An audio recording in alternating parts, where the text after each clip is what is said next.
နော်မင်္ဂလာပါမမှုရေ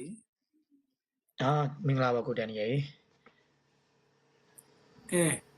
နော်ကဲဒီနေ့ဒီဗီဒီယိုမှာတော့ကျွန်တော်တို့ပြီးခဲ့တဲ့ဂျားရက်မှာကစားသွားတယ်နော် West Ham နဲ့ Manchester United ကပွဲအကြောင်းလေးသုံးသပ်ဆွေးနွေးမှာဖြစ်ပါတယ်ကဲဒီပွဲရဲ့အမြင်လေးကိုမမှုတစ်ချက်ပြောပြပေးပါဦးဟုတ်ကဲ့ပြောကျင်တာကတော့ပြောစရာတွေတော့အများကြီးပေါ့ဗျာဒါပေမဲ့အရင်ဆုံးကျွန်တော်တို့ဒီ Manchester United နဲ့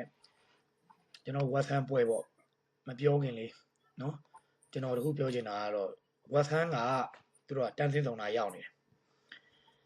နော်တန်းစင်းဆောင်တာတော့မဟုတ်တန်းစင်းဆောင်နဲ့ရောက်နေပေါ့ပြောရမယ်ဆိုရင်တော့နော်သူ့ရဲ့တန်းစင်းဆောင်ရဲ့ရုံးအားတော်တော်ကောင်းတယ်သူ့ရဲ့တန်းစင်းဆောင်ရုံးအားဘယ်လောက်တောင်ကောင်းလဲဆိုတော့ Man U နဲ့ပွဲမတိုင်ခင်မှာသူက၄ပွဲဇက်တိုက်သူကနိုင်တာတယ်သူက Chelsea တစ်ပွဲပဲသူကရှုံးလာတာဟုတ်တယ်နော်၄ပွဲဇက်တိုက်တော့မဟုတ်ဘူးဒါပေမဲ့၅ပွဲမှာ၄ပွဲနိုင်တာတယ်ဆိုရင်အနေထားမျိုး Chelsea တစ်ပွဲပဲရှုံးတာပေါ့အဲ့တော့သူကတော်တော်ယုံလာတယ်နော်ဒါတော့ Chelsea ကိုသူတို့ရှုံးလာတယ်ဆိုတာတော့မှသူတို့တရေကိုရအောင်သူတို့မနေလိုက်ကန်နေတယ်ဒါပေမဲ့အရှုံးကိုသူတို့ရသွားတယ်ဗျာအဲ့လိုပဲ Man U နဲ့ပွဲမှာလည်းသူတို့လုံးဝသိမလားချစ်ချစ်လေးလေးနဲ့သူတို့ဘယ်လိုကောင်းမလဲခန်းစိတ်ကစားပြီးတော့ Man U ကိုကောင်းတာ attack နဲ့စော့မယ်ဆိုတော့ကျွန်တော်ကပွဲမစခင်နဲ့ကျွန်တော်ကတွေးမိသားဗျတွေးမိထားတဲ့ကိစ္စကလည်းပွဲနေ့မှာပဲတကယ်ရောအဲ့လိုပုံစံဖြစ်လာတယ်အဲ့တော့ဒီ West Ham United ကသူကဒီကစားကွက်တိဆောက်တဲ့အပိုင်းမှာကျွန်တော် low block နဲ့ mid block ကိုတော့အပိုင်နိုင်ကိုသူကလုတ်ပြသွားတယ်ကျွန်တော်က Manchester United ပြိသက်ဆိုရင်ကျွန်တော် Manchester United ပွဲကြည့်ပြီဆိုရင်ဟိုးရင်တော့ကိုဒန်နီယယ်လည်းတည်တဲ့အတိုင်းပဲRuben Amorim လက်ထက်တုန်းက Man U ဘလို့ကစားကွက်တက်တယ်ကျွန်တော်တို့ကသိရမလားဘယ်ချိန်ရှုံးမှလဲဆိုတော့ဘယ်ချိန်ရှုံးသွားနိုင်လဲဆိုတော့ခံစားချက်မျိုးကျွန်တော်တို့ရတယ်သိရမလားခံစားချက်နဲ့သွားနေတာခံစားချက်နဲ့သွားနေခဲ့ရတယ်ဒီနီးပြဒီယာယီနီးပြ Michael Carrick လက်ထက်မှာတော့ကျွန်တော်တို့ကငါတို့အချိန်မျိုးဂိုးဝင်မှာပဲဆိုတဲ့အတွေးကျွန်တော်မှရှိတယ်နော်အဲ့တော့ဒါပေမဲ့ဒီနေ့ West Ham နဲ့ပုံစံကျွန်တော်ပြောင်းပြန်ယူသွားတယ်ဗျကျွန်တော်တို့ဒီနေ့ West Ham အဲ့ West Ham နဲ့ပွဲမှာကျွန်တော်တို့ပြောင်းပြန်ဖြစ်သွားတယ်ဗျရလက်ကဆိုကျွန်တော်အတွေးတွေကဟာငါတို့ဘလို့မှဂိုးသွင်းလို့မရပါလားဆိုတဲ့အတွေးကျွန်တော်တို့ဝင်သွားတယ်ဘလို့ဖောက်ဗျာကျွန်တော်တို့ပွဲချိန်တောက်လျှောက်ပေါ့သိရမလားပထမပိုင်းတစ်ပိုင်းလုံးဗျာပြောမယ်ဆိုရင်ဒီ Man U နဲ့ West Ham နဲ့ဒီ stat တွေအရပြောရမယ်ဆိုရင် ball position ရတော့ Man U ကကင်ထားတယ်ဆိုတဲ့အတိတ်ပဲ 65% နော်လုံးဝWest Ham က Man U ဘောလုံးပေးကင်တယ်အခွင့်အရေးတိုင်ကောင်တာနဲ့ဖောက်မယ်ဆိုတဲ့ပုံစံမျိုးနဲ့အဲ့ဒီမှာဒီကျွန်တော်တို့ရဲ့ Man U ရဲ့နောက်ပိုင်းရဲ့ကစားပုံကသူက rotate လုပ်တာလေကိုတန်နီလည်းမြင်ပါပါဒီတိုက်စစ်ကကိုညာရဲ့နော်ကျွန်တော်တို့အမ်ဘူမိုရဲ့အာမက်ရဲ့ Fernandez ရဲ့နော်အဲ့လိုအမ်ဘူမိုရဲ့ Fernandez ရဲ့၄ယောက်ကသူက rotate လုပ်တယ်အဲ့တော့သူတို့ rotate လုပ်တာကဘာဖြစ်လဲဆိုတော့တကယ်ဦးဗျာကျွန်တော်တို့ man marking ကတ်မဲ့ man to man marking ကတ်မဲ့လူတွေ positioning ယူမဲ့လူတွေအတွက်ကအုံးစားတယ်ဗျာသိလားသူတို့ခေါင်းစားစရာဖြစ်တယ်သူတို့အတွက်ကဘသူကက်လို့ကက်မှမသိတော့ဘူးဖြစ်သွားတယ်ဗျာဒါပေါ်တော့ဒီအာမက်တီယာလိုကျွန်တော်တို့ right wing မှာထားတဲ့အချိန်မှာအာမက်တီယာလိုကတ်တဲ့ကောင်ကအာမက်တီယာလိုဘက်နောက်ကိုလိုက်ရမှာလားအာမက်တီယာလိုကမစ်တယ်လည်းဝင်သွားတယ်ဒါမှမဟုတ်ဟိုဘက် left wing နဲ့ပြန်ရောက်သွားတာမျိုးတွေသူတို့က rotate လုပ်သွားတာဟုတ်Man U ကသူတို့ရဲ့ဒီ၄ယောက်တိုက်စစ်ပေါ့သူတို့၄ယောက်တိုက်စစ်အဲ့လိုမျိုး rotation သွားနေတဲ့အချိန်နဲ့ပဲrotation သွားတဲ့ပုံစံနဲ့ပဲကျွန်တော်တို့ပြီးခဲ့တဲ့ပွဲတွေမှာဖြစ်တဲ့ Spa တို့နော်အာဆင်နယ်တို့ Man City တို့ကျွန်တော်တို့အနိုင်ယူခဲ့တယ်ဗျာနော်ဖူအောင်လည်းကျွန်တော်တို့အနိုင်ရရှိခဲ့တယ်နော်ဘာလို့လဲဆိုတော့အချိန်ကြီးကျွန်တော်တို့ကတိုက်စစ်စင်ပြီးအချိန်ကြီးဂိုးဝင်တော့ဂိုးသွင်းနိုင်ပါတယ်ဆိုတော့ feeling မျိုးကျွန်တော်တို့ကရခဲ့တယ်ဒါပေမဲ့ဒီနေ့ပွဲမှာလည်း Michael Carrick ကဒီအရင်ပွဲတွေသူနိုင်ပွဲရခဲ့တဲ့၄ပွဲသားနဲ့နိုင်ပွဲရခဲ့တဲ့အခြေအနေတိုင်းပဲ formation ကိုလည်းတပုံစံနဲ့ထုတ်လာတယ်Patrick Dorgu ရဲ့နေရာမှာတော့ကျွန်တော်တို့ဒီကိုညာထည့်လိုက်တဲ့ပုံစံမျိုးလေးကလွှဲရင်ပေါ့အဲ့ဒီမှာအဲ့ပုံစံလေးပြောင်းတာလွှဲရင်ပေါ့သူတို့ကစားကွက်ကအကုန်တူတူပဲအဲ့ဒီမှာကစားကွက်ကခံမှန်းကလွယ်သွားတယ်လို့ပဲပြောရမလားမသိဘူး Man U ကဒီလိုပုံစံကစားရင်ဒီလိုပုံစံနဲ့သူတို့လောက်ရမယ်ဆိုပြီးတော့အရင်ကတည်းက West Ham ကဒါ low block mid block ပိုင်းနဲ့အသင်းပါပဲသူကပြင်မလားအသင်းငယ်လေးဆိုတာအဲ့လိုပါပဲအဲ့တော့ဒီ low block mid block ကိုသူတို့ကကောင်းကောင်းသူတို့ကတေချာကိုသူတို့ကzone နယ် marking ဖြစ်သွားတာပေါ့ဗျာသိလား zone နယ် marking ဖြစ်သွားတော့ Man U ကတယောက်ချင်းစီကတ်တာမဟုတ်တဲ့အတွက်ကြောင့် zone နယ် marking မှာသူတို့တိုးလို့မရတော့ကျွန်တော်ဒီနေ့ကကျွန်တော်ဒီဘောလုံးဒီ Man U ပွဲနဲ့ပတ်သက်ပြီး30တက်တူတယောက်ပြောထားတာလေကျွန်တော်ကြည့်မိလိုက်တော့အဲ့ဒီမှာသူကပြောထားတာ Man U ကအရင်တော့ကစားကွက်ကိုသူကတယ်မရအောင်သူကဖြတ်စီးတာအရင်ပွဲတွေတော့နော် ကစားကွက်ကိုတင်မြအောင်ဖြစ်စီတာသူကဟိုပေါ့သူတို့ဘောပစချင်းရအောင်သူတို့ကလောက်တာဒါပေမဲ့ဒီနေ့ပွဲကြတော့မန်ယူကအလောက်ခံလိုက်ရတာမန်ယူခြေတဲ့ပေါ်လို့ရောက်ပြီးရေးဆိုရင်ကစားသမား၄ယောက်လောက်ကဝိုင်းပြီးတော့တည်ရလားဝင်ကပ်ပြီးတော့လှုပ်လိုက်တဲ့ပုံစံမျိုးဖြစ်တော့မန်ယူခြေထဲမှာဘောလုံးကကြာမထားရဘူးသူတို့ကပြောမယ်ဆိုမန်ယူဘောလုံးကင်မကစားရဘူးပေါ့ဗျာအဲ့လိုအနေထားမှာနဲ့မန်ယူကတိုက်စစ်ကိုထင်လောက်ကိုသူတို့မဖောက်နိုင်တော့ဘူးပြောမယ်ဆိုရင်ဗျာဒီကျွန်တော်ဒီ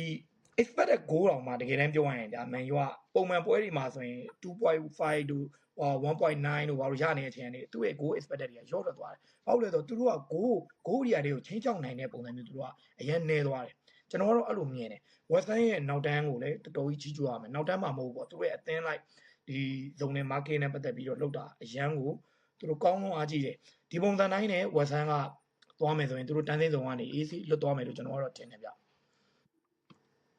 ဟုတ်ပါတယ်နော်ဝဆန်ကဒီနီးပြလေနူနိုဆန်တိုစ်ရဲ့လက်ထက်မှာတော်တော်လေးကိုဝိုက်လာတယ်နော်သူတို့ယာရီအစဆိုတော်တော်ဖောင်ပြတ်တာလေယာရီအစဆိုဖောင်တော်တော်ပြတ်တာနော်အခုဒီနူနိုဆန်တိုလက်ထက်မှာဒီကစားပုံကတိတိတလာချစ်လက်လာတယ်ပြီးတော့နူနိုဆန်တိုစ်ကရှိတဲ့ကစားသမားတွေသူကတေချာအသုံးချနိုင်တယ်ဥပမာဆိုရင်အရင်တော့ကဒီဝန်ပီဆာကာတို့နော်ဒီဇာစီဆိုတော့ဝန်ပီဆာကာဆိုလည်းမိုင်းမှာတော့ခြေစွမ်းမပြဘူးဒါပေမဲ့အခုနောက်ပိုင်းပွဲတွေမှာမဆိုးကောင်းတယ်ဒေဇာစီဆိုချယ်ဆီကရောင်းရတယ်ချယ်ဆီမှာလုံးဝအသုံးကြအောင်ဒီမှာတော့အရင်တော်တယ်မဟုတ်ပေမဲ့လည်းမစိုးဘူးအဆင်ပြေပေါ့နော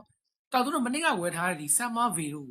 ကိုငါရှင်းရင်းဆွဲစူချက်တို့ဂျရက်ဘူဝါတို့ပေါင်းပြီးဒီလိုနဲ့မတူတော့သွားရတယ်ဒီလားရှေ့အားဖြင့်သွားတယ်သူတို့ယုံရတယ်တော်တော်အတိမတ်တော့ပြုတ်ပါကစားကွက်ကလည်းပိုပြီးတော့ကောင်းတာပေါ့နော်ဒီတိုင်းဆိုသူတို့ကြံမဲ့ထင်ပါတယ်တန်းကြံဒီကစားပုံကဆက်ထိန်ထားမယ်ဆိုတော့လေတန်းကြံနေတာပွဲရတယ်တကယ်ကြံနေတာဆိုတော့နော်ဟုတ်ပါဒီမန်ယူကစားသွားတဲ့ပုံကတော်တော်လေးကိုမိုက်ဒီမိုက်မှုရှေ့ချယ်ဆီနဲ့ပွဲတော့ကလည်းမိုက်တယ်သူတို့ကံမကောင်းဆိုတော့3-2နဲ့ရှုံးလိုက်ရတကယ်အဲ့ပွဲကတည်ရင်တော့သူတို့ရရတာလေဒါဝါဆန်တော့ကျွန်တော်တို့ချီးကျူးရမယ်ပေါ့လေနော်အဓိကအနေနဲ့ကလည်းဟုတ်ကဲ့ပြောပါကိုတန်နေပြောပါမိုင်းအနေနဲ့ကတော့သူတို့ရဲ့9ပွဲစတိုက်အနိုင်မရလိုက်ပေမဲ့လေသူတို့လည်းမစိုးပါဘူးပေါ့နီးပြအတိလက်ထက်မှာ4ပွဲနိုင်တဲ့ပွဲတည်ဆိုမစိုးဘူးလေအရင်ကတော့တော့မရခဲ့ဘူးလေနော်အရင်အမွန်လက်ထက်မှာဒါမျိုးတော့နဲ့မမှန်ဟုတ်တယ်မလားအခုလက်ဆက်ကဟိုနောက်ကွယ်လိုက်ကစားဆိုပေမဲ့လည်းမဆိုးပါဘူးဒါလက်တင်ခံလို့ရတဲ့ reset လေးတော့ဖြစ်ပါတယ်နော်ကျွန်တော်တို့အချိန်တွေကဘာဖြစ်နေလဲဆိုတော့ကိုတန်နီရဲ့ဘယ်လိုလဲဆိုတော့အမှန်တကယ်ကဒီမန်ယူရဲ့ဒီကျွန်တော်တို့ဟိုပေါ့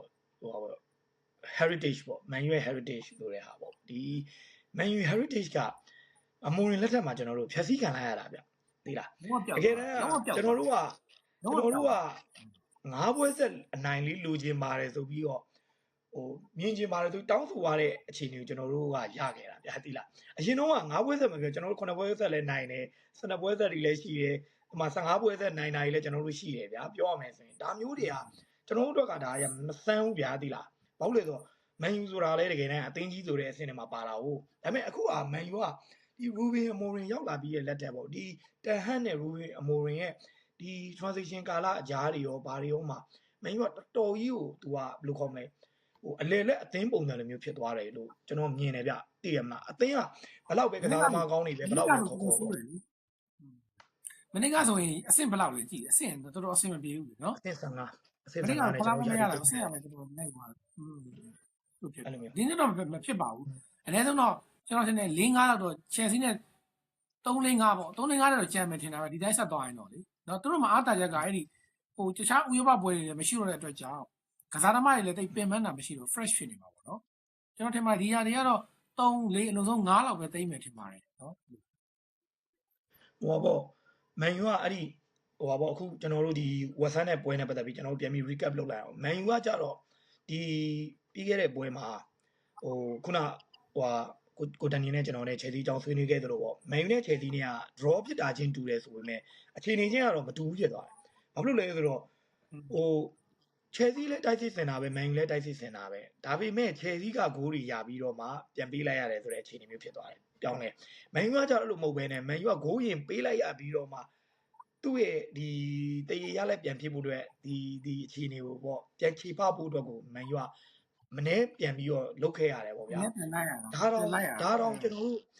ကျွန်တော်တို့မန်ယူကတကိုးပြန်ပြီးခြေပဖို့မရခင်ပါတယ်နောက်တဲ့2ဂိုး3ဂိုးလောက်ဝင်သွားနိုင်တဲ့အခြေအနေတီးကိုအခြေအနေဖြစ်သွားသေးတာကိုဒန်နီယယ်လည်းအမြင်ပါပဲเนาะအဲ့မှာဆမ်မာဗီတယောက်တည်းလွတ်ထွက်သွားပြီးတော့ဖောက်တာတို့เนาะနောက်ပြီးတော့အဲ့မှာကာလန်ဝန်ဆန်ကနေပြီးတော့တယောက်တည်းเนาะ သူကိုသမားသူရှင်းပြောအဲ့လိုမျိုးသူကန်လိုက်တဲ့ဟာမျိုးတွေဟာဒါတွေကဒါပြောမယ်ဆိုရင်ဗျာဟို Harry Maguire နေရာမှာဝင်လာတဲ့ Lani Euro လေးတော်တော်ကောင်းတာကြောက်လဲပါလာကျွန်တော်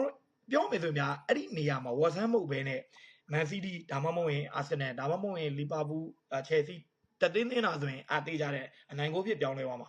နော်တော့ပွဲဖြေရလက်ကိုပြန်ပြောင်းလဲသွားမယ့်အခြေအနေဖြစ်သွားမှာသိရမလားဟိုဒါ West Ham သင်းကိုဒါတစ်ဖက်သက်ဟိုပါပေါ့ဟိုစိတ်နှိမ်ပြီးတော့ပြောတာတော့မဟုတ်ဘူးဒါပေမဲ့ခုနပြောသလိုပေါ့ဟို power ချင်း tension ချင်းမတူတဲ့အချိန်မှာအဲ့လိုမျိုးတော့ရှိတယ် Man U နဲ့တက်တာသွားရတယ်နောက်တစ်ခုကဂိုးသမားကျွန်တော်တို့ဟိုပါပေါ့ Sander Lemans လေးကတော်တော်ကြီးကိုသူလက်စွမ်းပြကာကွယ်လို့လဲကျွန်တော်တို့ဂိုးတွေကဒီထက်ပိုပြီးတော့ဟိုအသွေးမခံရတာလဲပါတာပေါ့နော်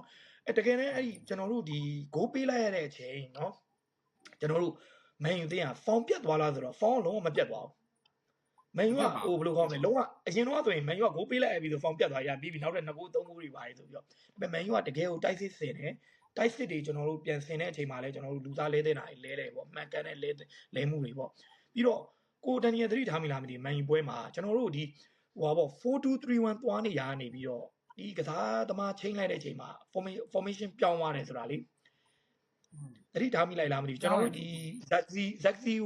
်စီနဲ့လဲလိုက်တယ်ဗျာဇက်စီနဲ့ဒါတော့နဲ့လဲလိုက်တဲ့အချိန်မှာလုံးဝကစားကွက်လုံးဝဟိုပါပေါ့နောက်တန်း3 back ဖြစ်သွားတယ်လုံးဝတကယ်ကိုအထက်ကင်ကိုပြီးကြအောင်သွားတယ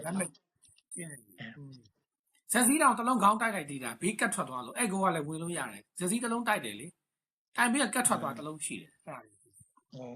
အဲ့ဒါဟုတ်တယ်ဟုတ်တယ်အဲ့ဒီအလုံးကလေအဲ့ဒီအလုံးဝင်အဲ့မတိုင်ငင်တွေကကစမီရိုရဲ့ကိုကတကယ်တမ်းပြောရင်ဟိုဒါ VAR တော့ဗျာ VAR တော့ပြောမနေပါနဲ့တော့ VAR ကသူတို့ကဒါပေမဲ့ကျုံတော့ကျုံနေတယ်ဘယ်ဘက်လက်ကြီးကကျုံနေတယ်ဟုတ်လားကျုံနေရလားကျွန်တော်ကတော့ VAR တော့VAR တပတ်နဲ့ချိန်နေရတယ်သူတို့တွေကလည်းအများနဲ့ပြောင်းလဲနေတာဆိုတော့အဲ့တော့ဟို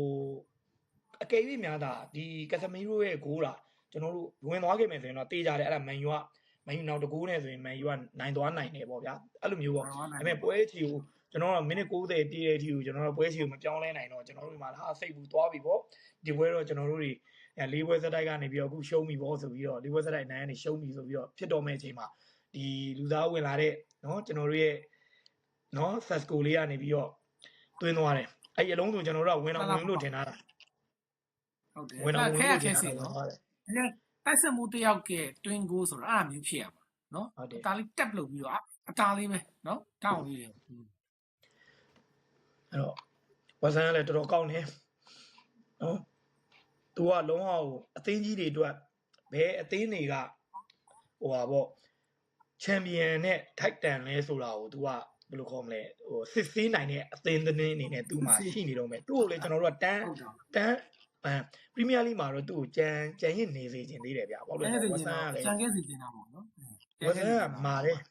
်ဝဆန်အသင်းကတော့ကိုဒန်နီယယ်လည်းသိတဲ့အတိုင်းပဲဒီကျွန်တော်တို့ကဟိုးရင်တော့ကျွန်တော်တို့ဒီဝဆန်အကယ်ဒမီဆိုတာတကယ်ကစားသမားကောင်းတွေထွက်ခဲ့တာလေဒီ Frank Lampard တို့ Michael Carrick ဒီကျွန်တော်တို့လက်ရှိနီးပြ Michael Carrick တောင်ဝဆန်အကယ်ဒမီကထွက်တာလေနောက် Rio Ferdinand တို့ Joko တို့ဒါတွေကဒါဝဆန်ကတကယ်ကြီးကိုသူ့ရဲ့အကယ်ဒမီကတော်တော်ကောင်းခဲ့တာဗျအခုလေသူတို့ကတော့အရင်တော့မကောင်းဆိုပေမဲ့သူတို့လည်းတကယ်မထန်တဲ့ကစားနိုင်သေးတယ်သူတို့လည်းဟိုပေါ့လန်ဒန်အသင်းအနေနဲ့ဟာလားကဲကျွန်တော် conclusion အနေနဲ့ကျွန်တော်ကိုဒန်နီယယ်ပြောပြပါဦးဗျဟုတ်ပါပြီဒါပေမဲ့ဒီပွဲလေးကတော့ကြည့်လို့ကောင်းတဲ့ပွဲလေးဖြစ်ပါတယ်ဒီဘက်ကမန်ယူကတေကြလို့ကြည့်မနိုင်ခဲ့ရဖြစ်ပြန်လေဟိုဘက်ကလည်းဝက်ဆန်နေတယ်သူတို့ရဲ့ကြိုးစားမှုကိုတော့အတိမတ်ပြုရမှာဖြစ်ပါတယ်ဟုတ်တယ်အခုလည်းကျွန်တော်ပြောခဲ့တယ်ပေါ့နောက်ဆုံး9ဘက်မှာ၄ပွဲနိုင်တစ်ပွဲတည်းဆိုတာကားတွေအတွက်လက်ခံလို့ရပါတယ်နော်အေးစီးပါနော်ဒီပွဲကနေပြီးတော့သင်ခန်းစာပြီးနောက်ပွဲတွေမှာမန်ယူဒီလိုမန်ယူကတခုရှိတာကလေမန်ယူကအတင်းကြီးတွေကိုနိုင်ခဲ့ပြီးသွားပြီကားတွေကလေနော်အတင်းကြီးတွေနိုင်ပြီးသွားပြီအတင်းအလက်တွေကိုကြတော့ तू ကနည်းနည်းလေးဖူဟန်နဲ့တော့ဟောဖြစ်ခဲ့တာပေါ့အတင်းလက်တွေ तू ဘလို့တုံ့ပြန်လဲဆိုတော့ဒီဘက်မှာကျွန်တော်နည်းနည်းမြင်ရတာပေါ့နော်အဲ့ဒီမြင်ရကဲဟုတ်ပါဘာဖြစ်ဒီမန်ယူဝက်ဆန်ပွဲတော့နှစ်ဖက်လုံးနဲ့ဒီပြတာတယ်ဖြစ်ပေါ်နေတော့ဖြစ်ခဲ့ပါတယ်နော်ကျွန်တော်နောက်တစ်ပတ်မန်ယူကတော့ဒီဘက် FA ဖလားပါလာမပါပါဘူးဒါကြီးကတော့တက်ကိုဒန်နီယယ်ကျွန်တော်ကိုနှိမ်လိုက်သလိုပါပဲအရာမပါပါဘူးကျွန်တော်တို့ကပွဲကြီးပြိတ္တပါပဲ နောက်တစ်ပတ်ကြော်မဲ့ပွဲအတွက် ဟုတ်ကဲ့ ဒါကြမှာ ကျွန် ကျွန် တော် တော် တို့ ဆက် နောက်တစ်ပတ် ပြီး ကျွန်တော်တို့ February 23မှာ Man U ကအဝေးကွင်းမှာ Everton နဲ့ရင်ဆိုင်ရမှာပေါ့ဗျာအဲ့လိုမျိုးနော်အဲ့လို Man U နဲ့ Everton နဲ့အဲ့လိုမျိုးကျွန်တော်တို့ အပွဲလည်းမိုက်ပါနော်အပွဲကရှေ့ ဟုတ်ကဲ့ အပွဲတော့ကျွန်တော်တို့ပွဲကြို Man U နဲ့ရုံးကန်အောင်ပါပဲ Man U ရဲ့ရုံးကန်အောင်ပါ Everton လည်းရုံးအောင်ပါ ပထမအကြော်တော့ Man U ကတယောက်ရော့ကို Everton တယောက်ရော့ Man U ကရှုံးခဲ့တာနော် Man U အိမ်ကွင်းမှာတယောက်ရော့ Man U ကရှုံးခဲ့တာဆိုတော့ဒါကြီးကလွယ်တော့မလွယ်ပါဘူးအိမ်ပွဲလဲတကယ်လဲ Man U ကကဲ ဟုတ်ပါအပွဲကြလည်းပွဲကြို30ချက်လောက်ကြာနော် โอเคဟုတ်ပါပြီဗျအဲ့ဒါဆိုကျွန်တော်တို့ဒီနေ့နော် Man U နဲ့ဝက်ဆန်နဲ့ Man U နဲ့ဟိုပါပေါ့ပွဲပြီး30ချက်လေးကိုဒီမှာပဲကျွန်တော်တို့ရနာလိုက်ပြီးတော့နောက်ပတ်မှာပဲကျွန်တော်တို့ပြန်ဆုံးနော်ကိုတန်နီဟုတ်ကဲ့ပါ